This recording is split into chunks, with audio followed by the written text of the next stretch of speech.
Assalamualaikum warahmatullahi wabarakatuh. Bapak, Ibu, saudara-saudara sebangsa setanah air, pagi tadi saya telah memimpin rapat terbatas secara virtual tentang Undang-Undang Cipta Kerja bersama jajaran pemerintah dan para gubernur. Dalam undang-undang tersebut terdapat 11 klaster yang secara umum bertujuan untuk melakukan reformasi struktural dan mempercepat transformasi ekonomi. Adapun klaster tersebut adalah urusan penyederhanaan perizinan, urusan persyaratan investasi, urusan ketenagakerjaan, urusan pengadaan lahan, urusan kemudahan berusaha, urusan dukungan riset dan inovasi, urusan administrasi pemerintahan, urusan pengenaan sanksi, urusan kemudahan pemberdayaan dan perlindungan UMKM, urusan investasi dan proyek pemerintah, serta urusan kawasan ekonomi. Dalam rapat terbatas tersebut, saya tegaskan mengapa kita membutuhkan Undang-Undang Cipta Kerja. Pertama, setiap tahun ada sekitar 2,9 juta penduduk usia kerja baru, anak muda yang masuk ke pasar kerja, sehingga kebutuhan atas lapangan kerja baru sangat-sangat mendesak. Apalagi di tengah pandemi, terdapat kurang lebih 6,9 juta pengangguran dan 3,5 juta pekerja terdampak pandemi COVID-19.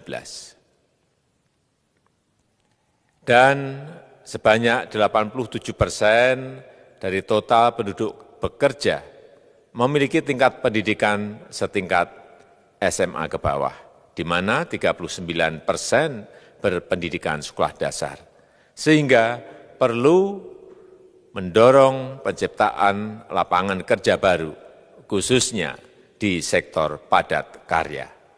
Jadi, Undang-Undang Cipta Kerja bertujuan untuk menyediakan lapangan kerja sebanyak-banyaknya bagi para pencari kerja serta para pengangguran. Kedua, dengan Undang-Undang Cipta Kerja akan memudahkan masyarakat, khususnya usaha mikro kecil, untuk membuka usaha baru. Regulasi yang tumpang tindih dan prosedur yang rumit dipangkas. Perizinan usaha untuk usaha mikro kecil (UMK) tidak diperlukan lagi, hanya pendaftaran saja. Sangat simpel. Pembentukan PT atau perseroan terbatas juga dipermudah. Tidak ada lagi pembatasan modal minimum. Pembentukan koperasi juga dipermudah. Jumlahnya hanya 9 orang saja. Koperasi sudah bisa dibentuk. Kita harapkan akan semakin banyak koperasi-koperasi di tanah air. UMK, usaha mikro kecil yang bergerak di sektor makanan dan minuman. Sertifikasi halalnya dibiayai pemerintah, artinya gratis. Izin kapal nelayan penangkap ikan misalnya, hanya ke unit kerja Kementerian KKP saja. Kalau sebelumnya harus mengajukan ke Kementerian KKP, Kementerian Perhubungan, dan instansi-instansi yang lain. Sekarang ini cukup dari unit di Kementerian KKP saja. Ketiga, Undang-Undang Cipta Kerja ini akan mendukung upaya pencegahan dan pemberantasan korupsi. Ini jelas karena dengan menyederhanakan, dengan memotong, dengan mengintegrasikan ke dalam sistem perizinan secara elektronik, maka pungutan liar, pungli dapat dihilangkan. Namun, saya melihat adanya unjuk rasa penolakan Undang-Undang Cipta Kerja yang pada dasarnya dilatar belakangi oleh disinformasi mengenai substansi dari undang-undang ini dan hoax di media sosial. Saya ambil contoh, ada informasi yang menyebut tentang penghapusan UMP, upah minimum provinsi, UMK, upah minimum kota kabupaten, UMSP, upah minimum sektoral provinsi. Hal ini tidak benar, karena faktanya upah minimum regional, UMR, tetap ada. Ada juga yang menyebutkan bahwa upah minimum dihitung per jam.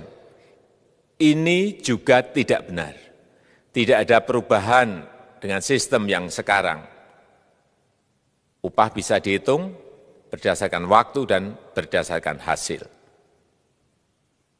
Kemudian adanya kabar yang menyebutkan bahwa semua cuti sakit, cuti kawinan, cuti khitanan, cuti baptis, cuti kematian, cuti melahirkan, dihapuskan. Dan tidak ada kompensasinya. Saya tegaskan juga ini tidak benar. Hak cuti tetap ada dan dijamin. Kemudian apakah perusahaan bisa mem-PHK kapanpun secara sepihak? Ini juga tidak benar. Yang benar, perusahaan tidak bisa me-PHK secara sepihak. Kemudian juga pertanyaan mengenai benarkah jaminan sosial dan kesejahteraan lainnya hilang. Yang benar, jaminan sosial tetap ada. Yang juga sering diberitakan tidak benar adalah mengenai dihapusnya AMDAL, analisis mengenai dampak lingkungan. Itu juga tidak benar. AMDAL tetap ada. Bagi industri besar harus studi AMDAL yang ketat. Tetapi bagi UMKM lebih ditekankan pada pendampingan dan pengawasan. Ada juga berita mengenai Undang-Undang Cipta Kerja ini mendorong komersialisasi pendidikan. Ini juga tidak benar. Karena yang diatur hanyalah pendidikan formal di kawasan ekonomi khusus, di KEK. Sedangkan perizinan pendidikan tidak diatur di dalam Undang-Undang Cipta Kerja ini. Apalagi perizinan untuk pendidikan di pondok pesantren. Itu tidak diatur sama sekali dalam Undang-Undang Cipta Kerja ini. Dan aturannya yang selama ini ada tetap berlaku. Kemudian diberitakan bahwa keberadaan bank tanah. Bank tanah ini diperlukan untuk menjamin kepentingan umum, kepentingan sosial, kepentingan pembangunan nasional, pemerataan ekonomi, dan konsolidasi lahan serta reforma agraria. Ini sangat penting untuk menjamin akses masyarakat terhadap kepemilikan tanah, kepemilikan lahan. Dan kita selama ini tidak memiliki bank tanah. Saya tegaskan juga bahwa Undang-Undang Cipta Kerja ini tidak melakukan resentralisasi kewenangan dari pemerintah daerah ke pemerintah pusat. Tidak ada. Perizinan berusaha dan pengawasannya tetap dilakukan oleh pemerintah daerah sesuai dengan NSPK, norma, standar, prosedur, dan kriteria yang ditetapkan pemerintah pusat. Ini agar dapat tercipta standar pelayanan yang baik di seluruh daerah.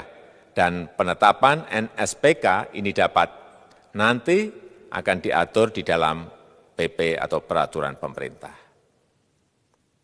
Selain itu, kewenangan perizinan untuk non-perizinan berusaha tetap ada di Pemda, sehingga tidak ada perubahan. Bahkan kita melakukan penyederhanaan, melakukan standarisasi jenis dan prosedur berusaha di daerah. Dan perizinan berusaha di daerah diberikan batas waktu. Ini yang penting di sini. Jadi ada service level of agreement. Permohonan perizinan dianggap disetujui bila batas waktu telah terlewati. Saya perlu tegaskan pula bahwa Undang-Undang Cipta Kerja ini memerlukan banyak sekali peraturan pemerintah atau PP dan peraturan presiden atau Perpres. Jadi setelah ini akan muncul PP dan Perpres yang akan kita selesaikan paling lambat 3 bulan setelah diundangkan. Kita pemerintah membuka dan mengundang masukan-masukan dari masyarakat dan masih terbuka usulan-usulan dan masukan dari daerah-daerah. Pemerintah berkeyakinan melalui Undang-Undang Cipta Kerja ini jutaan pekerja dapat memperbaiki kehidupannya dan juga penghidupan bagi keluarga mereka. Dan kalau masih ada, jika masih ada ketidakpuasan terhadap Undang-Undang Cipta Kerja ini, silahkan mengajukan uji materi atau judicial review melalui MK, Mahkamah Konstitusi.